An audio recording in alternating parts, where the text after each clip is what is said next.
সাহাবী ৭২ জন সাহাবী শহীদ বরণ করেছিল। কতজন? ৭২ জন। এর মধ্যে আল্লাহর নবীর একজন সাহাবী ছিল, যিনি ছিল নবীজির চাচা, যার নাম ছিল আমিরে হামজা। আল্লাহর নবী আমিরে হামজার শহীদে আমার নবীজি দুটি চোখ দিয়ে তো পানি গড়েছিল, যা অন্য কোন সাহাবী বা আমার নবীজির চোখ দিয়ে তো পানি সাহাবীরা বলে আমি রাজত্বে দেখিনি। দুনিয়ার মুমিন মুসলমান, আমার নবীজি ৭২ জন সুহাদাকে উহুদের ময়দানে হাওদার উপর চাপিয়ে নবীজি সাহাবীদেরকে বলে আমার সাহাবীরা চলো মদিনায় জান্নাতুল বাকিয়াতে যাবার পরে এদেরকে দাফন করব। আপনার ওই সময় উহুদের পাহাড়ের মধ্য থেকে যেন কান্নার আওয়াজ বেরিয়ে আসছে, হাউমাউ করে জোরে জোরে যেন কান্না আসছে। আমার নবীজি ফিরিয়ে উহুদের দিকে তাকালেন, দেখে যেন উহুদের পাহাড়ের মধ্য থেকে আওয়াজ বেরিয়ে আসছে। আমার নবী উহুদকে বলে এ উহুদ, এমন করে কেন কান্না করো? উহুদ বলে ইয়া রাসূলুল্লাহ, ইয়া হাবিবাল্লাহ, ওগো নবীজি আমার বুকে যুদ্ধ করতে এসে ইসলামকে জিন্দা করতে আসার পরে তারা ৭২ জন সাহাবী শহীদ হয়েছে। ওগো নবীজি আপনি এদেরকে আমার বুকের উপর রেখে যান, আমি উহুদ কাল কিয়ামত পর্যন্ত আমার বুকের মধ্যে এই ৭২ জন সাহাবীকে আমি ঘুমিয়ে দিতে চাই। আল্লাহর নবী বলে এ উহুদ, আমি নবীজি এদেরকে তোমার মধ্যে রেখে আমি নবীজি যে মদিনায় থাকতে পারবো না। এ উহুদ, আমি নবী এদেরকে ছেড়ে কেমন করে থাকবো? উহুদ বলে ইয়া রাসূলুল্লাহ, আমি উহুদ এদেরকে ছেড়ে যে এখানে থাকতে পারবো না। আমার নবী বলে এ উহুদ, অতএব আমি নবীও যে থাকতে পারবো না। এ দুনিয়ার মুমিন মুসলমান, আমার নবীজি উহুদকে বলে উহুদ এমন করে কান্না করিস না, আমি নবী এদেরকে নিয়ে যাব জান্নাতুল বাকিয়াতে। জান্নাতুল বাকিয়াতে আমি সুন্দর করে এদেরকে দাফন করব। কিন্তু উহুদ বলেন না ইয়া রাসূলুল্লাহ, আপনি যদি এই ৭২ জন শুহাদাকে নিয়ে যাবার পরে ওদের জান্নাতুল বাকিয়াতে দাফন করেন, আমি উহুদ আমিও জান্নাতুল বাকিয়াতে চলে যাব। পৃথিবীর মুমিন মুসলমান, আমার নবী ৭২ জন সাহাবীকে উহুদের ময়দানে দাফন করে আসলেন। মদিনাতে নবীজি এসেছেন একদিন, দুই দিন, তিন দিন হয়েছে। আমার নবী সাহাবাদেরকে বলছে সাহাবীরা উহুদের যুদ্ধ ৩ দিন হয়ে গেল, উহুদবাসীদেরকে আমি ওই উহুদের জমিনে ৩ দিন হয়ে গেল দাফন করা। এ আমার সাহাবীরা, আমি নবীজি উহুদবাসীর জন্য আজকে একটা খাস করে দোয়া করব। সাহাবীরা বলে আমরা ওই দোয়াতে অংশ নিয়েছিলাম।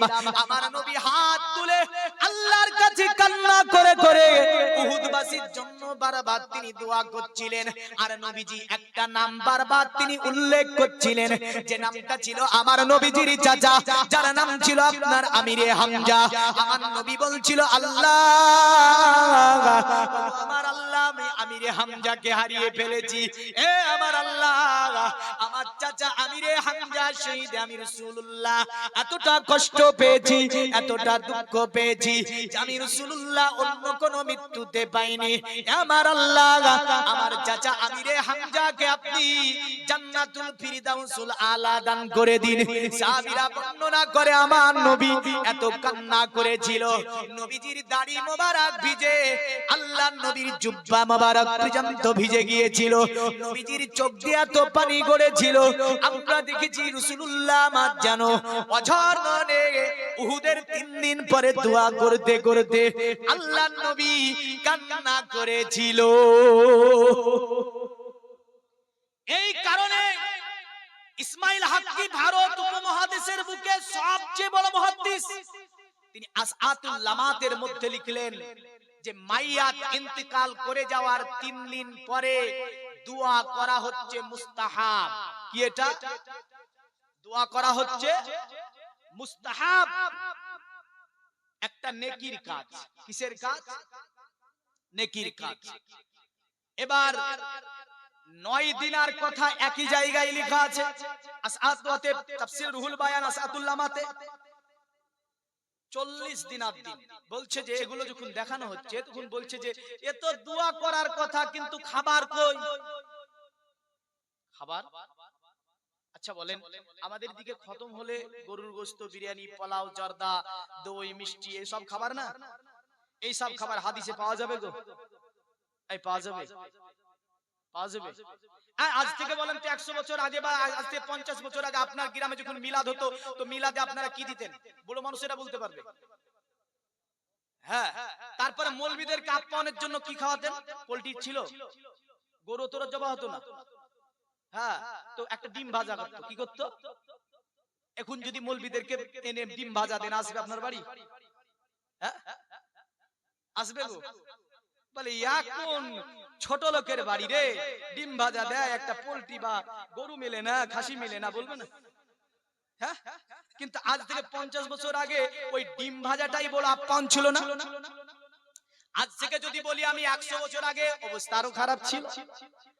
আজ থেকে 1500 বছর আগে রাসূলুল্লাহ আমিরে হামজা শহীদ হয়ে যাওয়ার পরে, উহুদের যুদ্ধের 40 দিন পরে মসজিদে বসে যে দোয়া করেছিল, ওতে জর্দা, পোলাও, বিরিয়ানি, কুরতাও, এমন করে গরুর গোশত এগুলো পাওয়া যাবে না। কি পাওয়া যাবে? খুরমা এবং খাজুর। জোরে বলেন, কি পাওয়া যাবে? খুরমা, এটাই যথেষ্ট। কারণ আজ থেকে যদি বলি রাসূলুল্লাহর জামানায় মসজিদে পাঙ্খা ছিল, রাসূলুল্লাহর জামানায় মসজিদে প্লাস্টিক জায়নামাজ ছিল, রাসূলুল্লাহর জামানার মসজিদ এই রকম ছিল, তাহলে যদি বলে নবীর জামানার মসজিদ করব, তাহলে কি করতে হবে? খাজুর পাতার, খাজুর গাছ কাছে গুড়ি দিয়ে খুঁটি করতে হবে। হ্যাঁ হ্যাঁ, নবীর জামানার খাবার যদি বলে কেউ খাবো, আমরা শুধু খুরমা খাজুর খাবো, খা, অসুবিধা নাই, ওরা খুরমা খাজুর দিয়ে করুক, আসলে করবে না, আসলে করবে না, বুঝলেন? ব্যাপারটা তো ওই জায়গায়। খুরমা খাজুর পাওয়া যায়, বিরিয়ানি, জর্দা, পোলাও তো পাওয়া যায় না। তো খুরমা খাজুর দিয়ে করো তুমি, আমি বিরিয়ানি, জর্দা, পোলাও দিয়ে করি। এখনকার যে আপ্যায়ন, সে আপ্যায়ন আমার সমাজে সেই রীতিনীতি ভাবে মানুষ মানুষকে খাওয়ায়, ঠিক না? মানুষ মানুষকে সেটা দিয়ে আপ্যায়ন করে। নবীজি সাল্লাল্লাহু আলাইহি ওয়াসাল্লাম 40 দিন হয়েছে, একটা বড় জায়গাতে আল্লাহর নবী খাজুর রেখেছেন। খাজুর রাখার পরে আল্লাহর নবী সাহাবাদেরকে নিয়ে হাত তুললেন, দীর্ঘক্ষণ ধরে নবীজি দোয়া করলেন। দোয়া কমপ্লিট পরে নবীজি বললেন, এই খুরমা খাজুরগুলি তোমাদের মধ্যে বন্টন করে নাও। জোরে বলেন সুবহানাল্লাহ। এই কারণে আব্দুল হাকিম মুহাদ্দিস দেহলভী বলেন, মানুষ মরে যাওয়ার 40 দিন পরে মানুষকে খাবার দেওয়া ও তার শানে কোরআন পড়া ও মাগফিরাতের দোয়া করা, এটাও মুস্তাহাব কাজ। জোরে বলেন সুবহানাল্লাহ। এটাও কি? মুস্তাহাব কাজ। আরো গায়ের জোরে বলে দিলে এমন নোংরা নাম নিল। দলিল তো দিতে পারেনি, দলিল দিতে বলেন। আমি দুটো কিতাবের নাম লিখেছি, স্মৃতিগোচর করে শোনাবেন। এক বলেছি তাফসিরে রুহুল বায়ান, দ্বিতীয় কিতাবের নাম হচ্ছে আসআতুল লামাত। আব্দুল হক মুহাদ্দিস দেহলভী লিখিত আসআতুল লামাত তাফসিরে রুহুল বায়ান যিনি রচনা করেছেন, তিনার নাম হচ্ছে ইসমাইল হাক্কি রাহমাতুল্লাহ আলাইহি। জোরে বলেন সুবহানাল্লাহ। মুমিনের জন্য একটাই দলিল যথেষ্ট হবে। কটা দলিল? একটা। তবু দুটো কিতাব থেকে দিয়েছে, আরো আছে। আমি আসি, যেহেতু আলী শেরে খোদার এতে ছিলাম আমি। হযরতে আলী শেরে খোদা কোথায় গিয়েছে মনে আছে? কোথায় গিয়েছে আলী? মদিনার বাজারে। কি ক্রয় করতে? হুসাইনের জন্য আকিকা পশু কিনবে, এনে আকিকা করবে। হযরত আলী শেরে খোদা মসজিদে, তিনি আপনার মদিনার বাজারে গেলেন, ঘুরছে, টাকা কম, দাম দেখছে, ছাগলের বয়স দেখছে, তুম্বার বয়স দেখছে। আলী শেরে খোদা একটা দুব্বা ক্রয় করলো, কিছু টাকা বেচেছে, নিয়ে যাবার পরে 2 কিলো মতো আটা ক্রয় করলো। কয় কিলো? 2 কিলো মতো আটা আর একটা দুম্বা। কার আকিকার খানা? হুসাইনের আকিকার খানা। আল্লাহর নবীর দরবারে হাজির করেছে।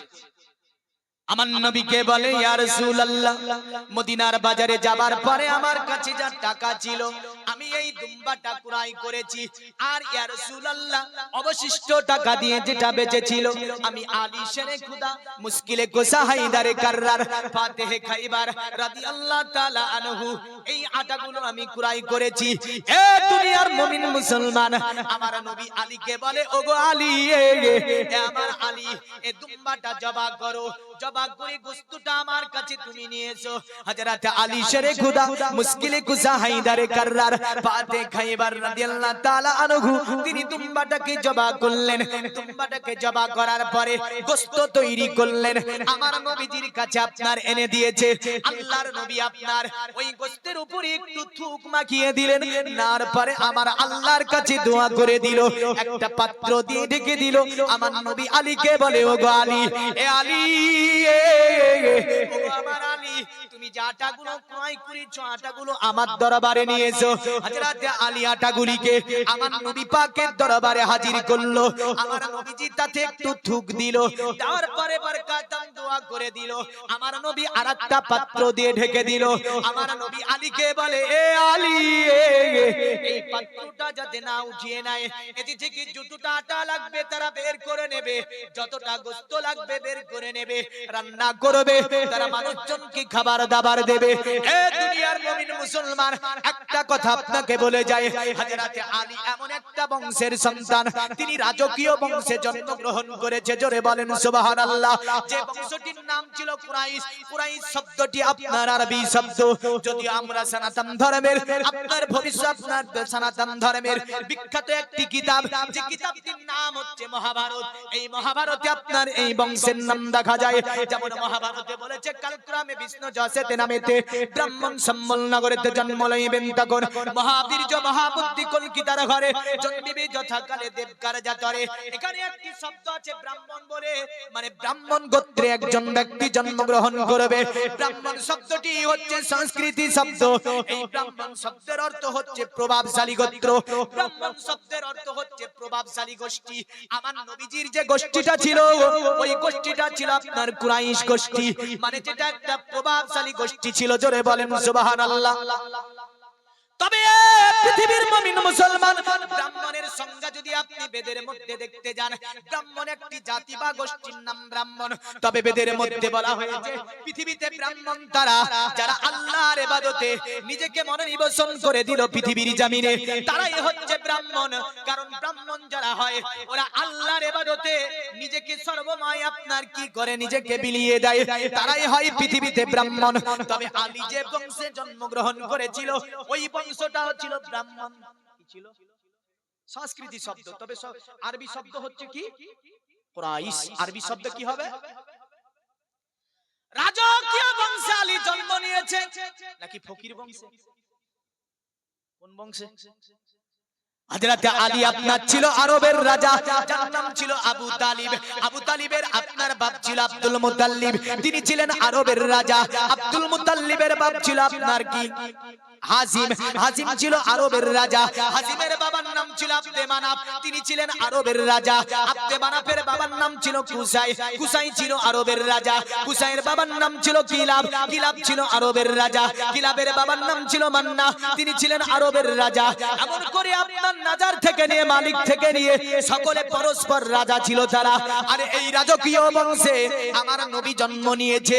আর এই রাজকীয় বংশে আমার নবীর জামাতা আলী জন্ম নিয়েছে। আল্লাহুম্মা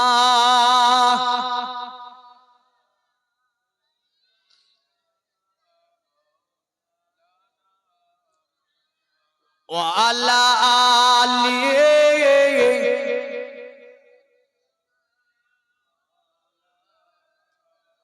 নবীজি বলেন হযরত আলী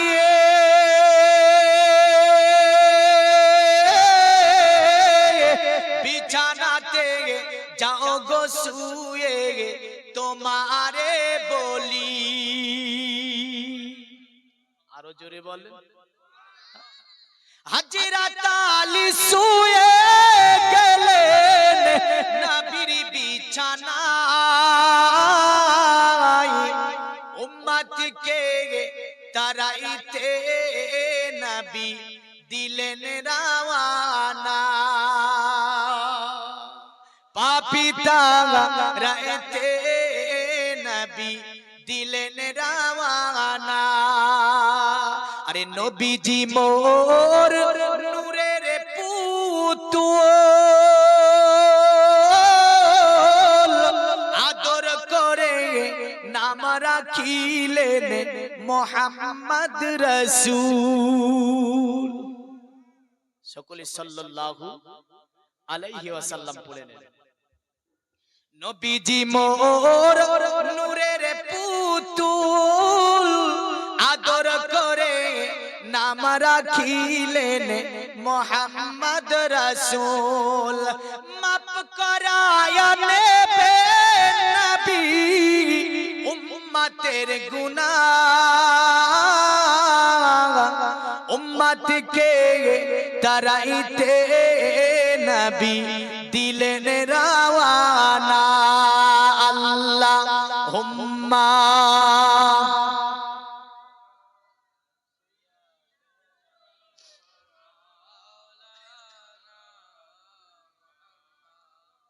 ওয়া আলা আলিহি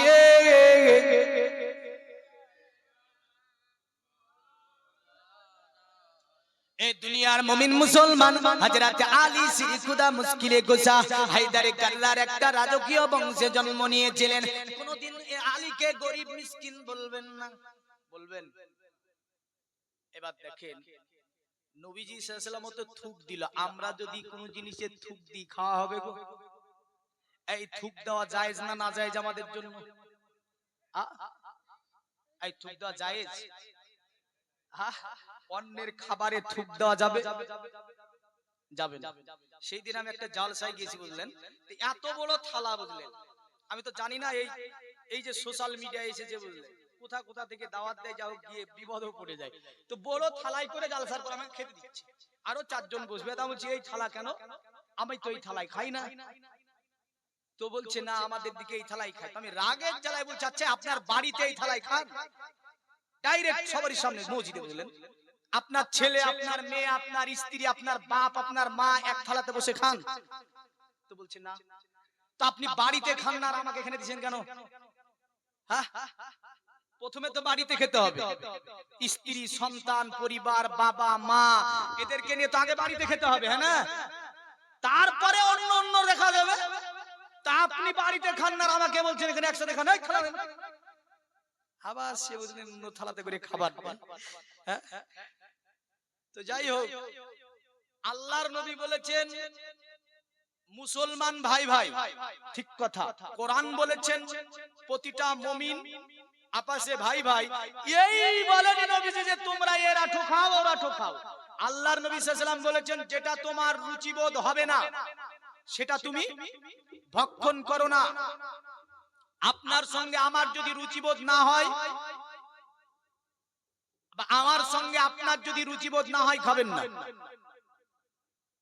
দ্বিতীয় নাম্বার খাবার অন্যের খাবারে থুক দেওয়া যাবে না এই কারণে আপনার থুকে যে জীবাণুগুলি আছে এর হয়তো এমন বিষাক্ত জীবাণু আরেকজনের শরীরে যাবার পরে সেটা মারাত্মক ক্ষতি করে দেবে এই কারণে অন্যের খাবারে থুক দেওয়া যাবে না কিন্তু আমার নবীজি যখন থুক দিয়ে দেয় তখন ওটা পৃথিবীর খাবার থাকে না জান্নাতের খাবার হয় জোরে বলেন জান্নাতের খাবার আর এ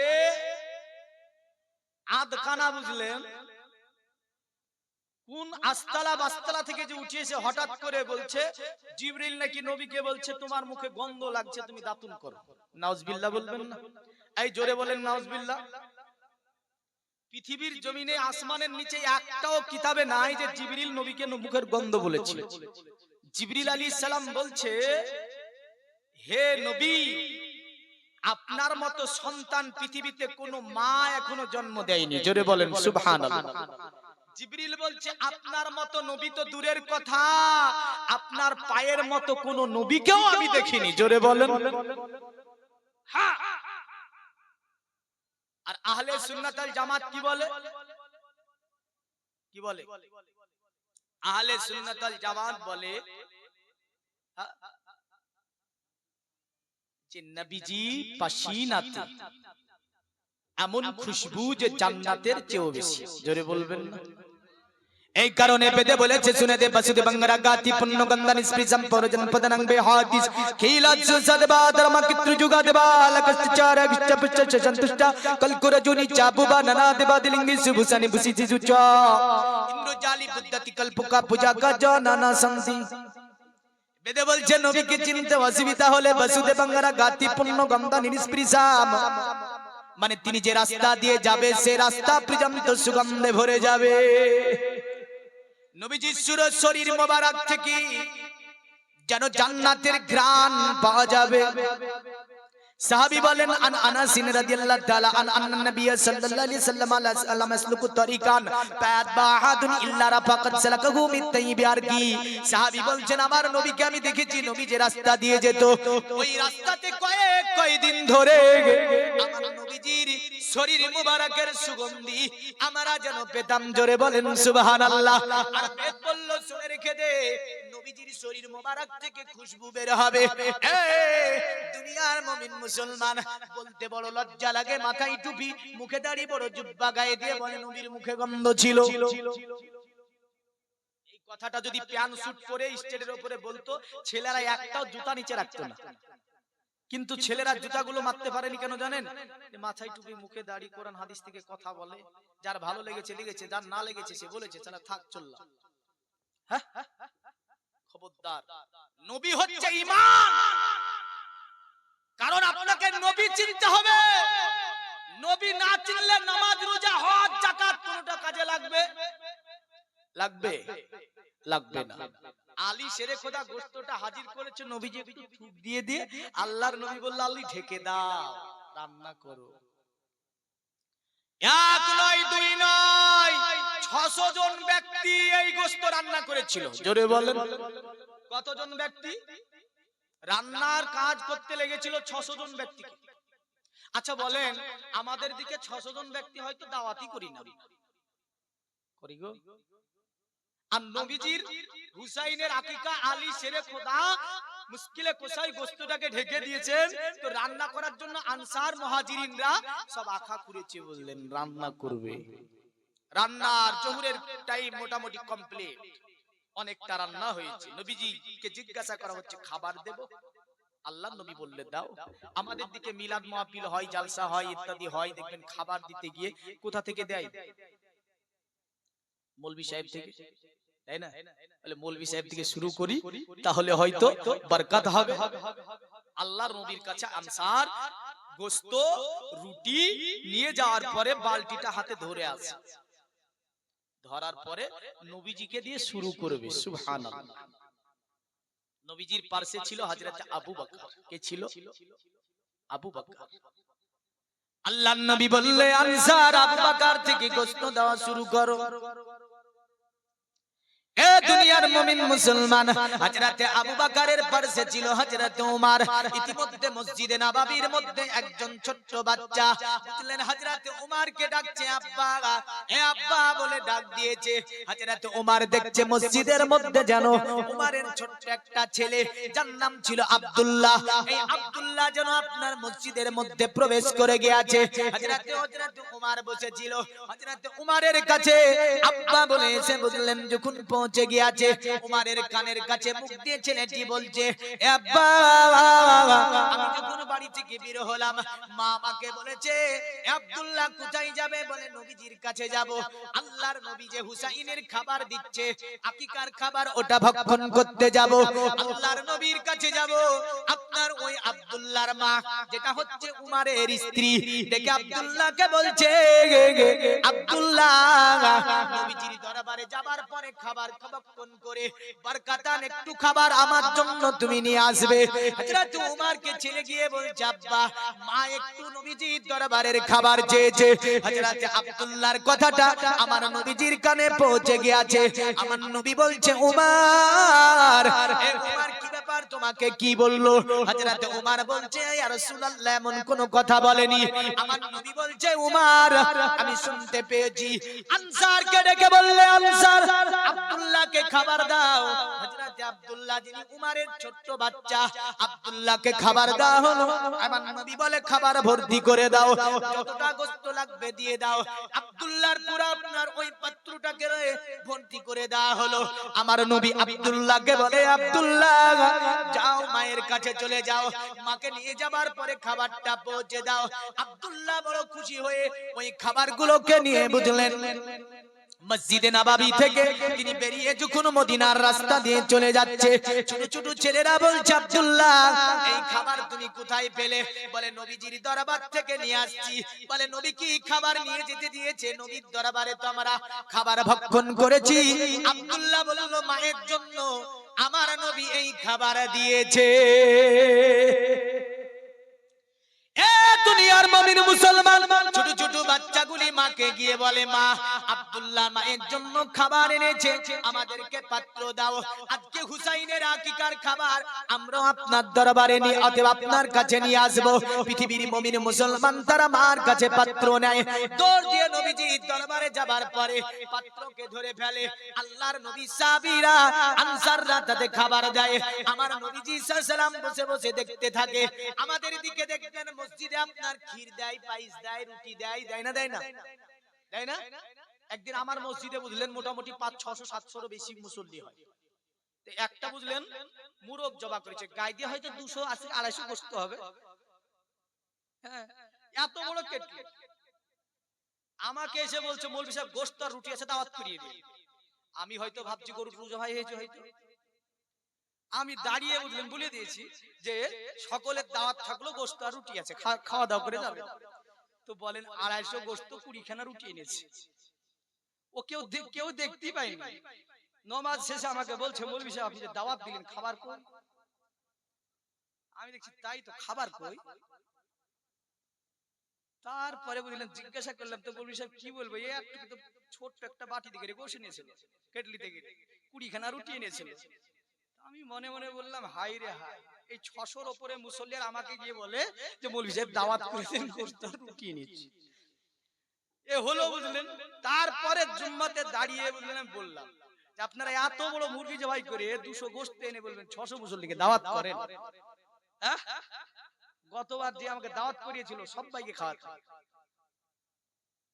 প্রায় মসজিদ এরকম ঘটে না। একটা মুরগি জবাই করে নিয়ে গেছে বুঝলেন, দিলে মুসল্লিকে দাওয়াত করে দেন, গোশত আর রুটি আছে, বুঝাতে পারবে?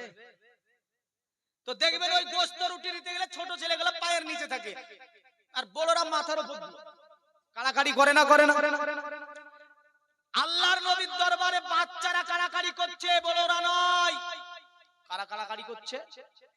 বাচ্চারা নবীজির দরবারে ওই গোশত রুটি নিয়ে কাড়াকাড়ি করছে বুঝলেন। আর আল্লাহর নবী মুচকি মুচকি হাসছে, সুবহানাল্লাহ বল। নবীজি আমার মুচকি মুচকি হাসছে। তো একটা বাচ্চা বুঝলেন 3 বার এসেছে। কবার? 3 বার থালা ধরেছে। আমাদের দিকে দেয় নাই না, এই দেখিস আবার দৌড় দিয়ে ভাই দাও, আবার দৌড় দিয়ে আবার দাও। তো আনসার 3 বার দেখে বলছে কবার নাই। নবীজি বসেছিল দেখছে। আল্লাহর নবী আনসারকে বলছে আনসার তুমি ওকে ধমকি কেন দিলে? আল্লাহর নবী আনসার বলছে ইয়া রাসূলুল্লাহ বাচ্চাটি 3 বার এসেছে। আল্লাহর নবী বলে খবরদার বাচ্চাকে ধমকি দিও না। এ আনসার আমি নবী আমার দরবারে যদি 10 বার আসে 10 বার দাও। জোরে বল। গোশতের কম হবে না, রুটির কম হবে না। এ হচ্ছে আমার রাহমাতুল লিল আলামিনের দরবার। এ ছিল আলী শেরি খুদা মুশকিলে কুসা হায়দারে কাররার, তিনার আপনার সন্তানের আকিকা। তবে পৃথিবীর মুমিন মুসলমান আপনাকে জীবন নিয়ে দুটি কথা বলে যাব। হযরত আলী শেরি খুদা মুশকিলে কুসা হায়দারে কাররার পাতি কাইবার রাদিয়াল্লাহু তাআলা আনহু জীবনে কোনোদিন পূজা করেনি, জীবনে কোনোদিন এ আলী শেরে খোদা অন্যায় ভাবে আপনার কারো আপনার অন্যায় কাউকে অন্যায় অত্যাচার অবিচার অনাচার জুলুম করেনি।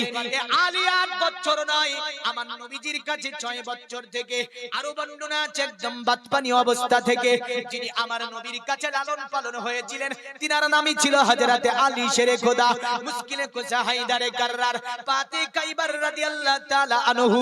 একদা তিনি আপনার বাড়ির মধ্যে ফিরলেন, ফাতেমা তুজোরা বাড়িতে আছেন, হযরতে আলীর মনটা যেন বড় খারাপ। হযরতে ফাতেমা ডেকে বলে, ওগো আমার স্বামী, আমার স্বামী কি ব্যাপার, মনটা কেন আপনার খারাপ? আলী বলে, এ ফাতেমা, আজকে নবীর দরবার থেকে আসলাম। এ ফাতেমা, আজকে নবীর দরবারে একটি কাণ্ড ঘটে গিয়েছে। ফাতেমা বলছে, এমন কি ঘটেছে? বলে, এ ফাতেমা, আজকে নবীকে দাওয়াত দিয়েছে হযরত উসমানে গানি, আর এই দাওয়াতের কারণে আমার নবীজি উসমানকে বলেছে, এ উসমান, তোমার এই দাওয়াত আমি রাসূলুল্লাহ কবুল করলাম, এর বিনিময়ে যেন তুমি আল্লাহর কাছে জান্নাত পেয়ে যাবে।